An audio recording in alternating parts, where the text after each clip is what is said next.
Hello दोस्तों, आप सभी का एक बार फिर से स्वागत है मेरे यूट्यूब चैनल बाबा फैब्रिकेटर्स में। दोस्तों, जैसा कि आप जानते होंगे कि मैं फैब्रिकेशन संबंधित वीडियो बनाता रहता हूं, तो ऐसी स्थिति में आज आपके लिए मैं एक महत्वपूर्ण वीडियो लेकर आया हूं। वो है कि आप किस प्रकार से जाने लोहा क्या होता है, लोहा किस प्रकार से बनता है, लोहा प्रथम चरण में कैसा होता है।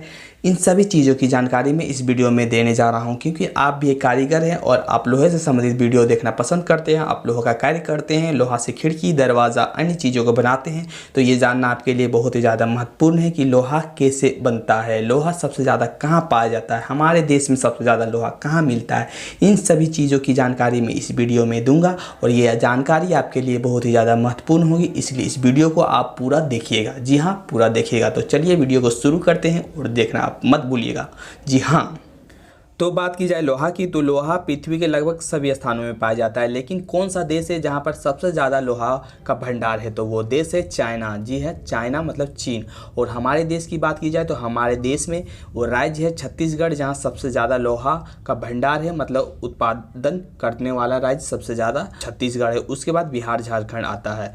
लेकिन आपको यहाँ पे जानना है कि लोहा किस प्रकार से निकलता है और हमारे तक पहुँच कैसे पाता है। तो आपको बता दूँ कि जिस प्रकार से कोयले की खुदाई होती है, ठीक उसी प्रकार से खदानों में लोहे की भी खुदाई होती है। और वहाँ पे जब लोहे की खुदाई होती है तो कोयला जिस प्रकार से 4 प्रकार के होते हैं, ठीक उसी प्रकार से लोहे लगभग 5 प्रकार के होते हैं, जिनमें से मैग्नेटाइट, हेमेटाइट, लेमोनाइट और सिटराइट और पिट्राइट्स, इन 5 प्रकार के लोहे होते हैं मुख्यतः। इन लोहों को ठीक उसी प्रकार से चूरा जाता है जिस प्रकार से चूने पत्थर को चूरा जाता है। मतलब चूने पत्थर को आप देखते होंगे कि चूर के हम लोग के पास लाया जाता है, मतलब चूना जो होता है, उसी प्रकार ठीक लोहे को भी चूरा जाता है। मतलब मशीनों से टुकड़ा टुकड़ा, छोटे छोटे टुकड़े में चूर दिया जाता है और उसमें ठीक छोटे छोटे कोयले के मिश्रण को भी चूर के मिलाया जाता है और उसमें चूना पत्थर का भी कुछ अंश चूर के मिलाया जाता है और उसको एक भट्टी में ले जाके पकाया जाता है। और पकाने के बाद जब पूर्णतः वह पक जाती है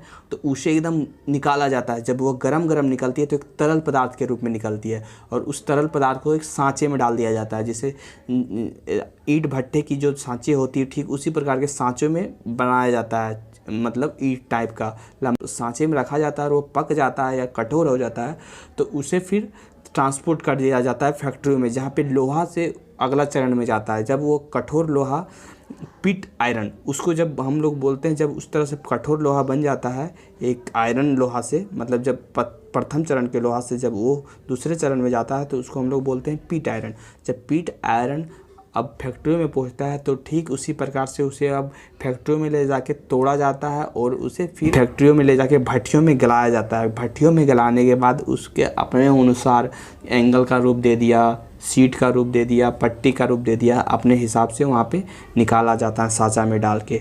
और उसके बाद वो पकने के बाद फिर ठंडा होती है, उसे फिर कटिंग किया जाता है। कटिंग होने के बाद अपने अपने साइज़ में किया जाता है। उसके बाद फिर ट्रांसपोर्ट के ज़रिए दुकानों में भेज दिया जाता है और दुकानों में भेजने के बाद वो हमारे तक पहुँच पाती है, जिससे हम लोग दरवाजे बनाते हैं, खिड़कियाँ बनाते हैं, बहुत सारे लोहे के ग्रिल बनाते हैं। इस तरह से लोहे का प्रथम चरण से अंतिम चरण तक का सफ़र होता है। दोस्तों, अगर वीडियो में आपको कुछ भी जानकारी अच्छी लगी हो तो इस वीडियो को लाइक ज़रूर कीजिएगा और दूसरों के साथ शेयर कीजिएगा, ताकि आपके भी दोस्त जान सकें कि लोहा प्रथम चरण से हमारे तक कैसे पहुंच पाता है। और इस चैनल को सब्सक्राइब जरूर कीजिएगा ताकि इस प्रकार की जानकारी आप तक हमेशा पहुंच पाए। वीडियो देखने के लिए धन्यवाद।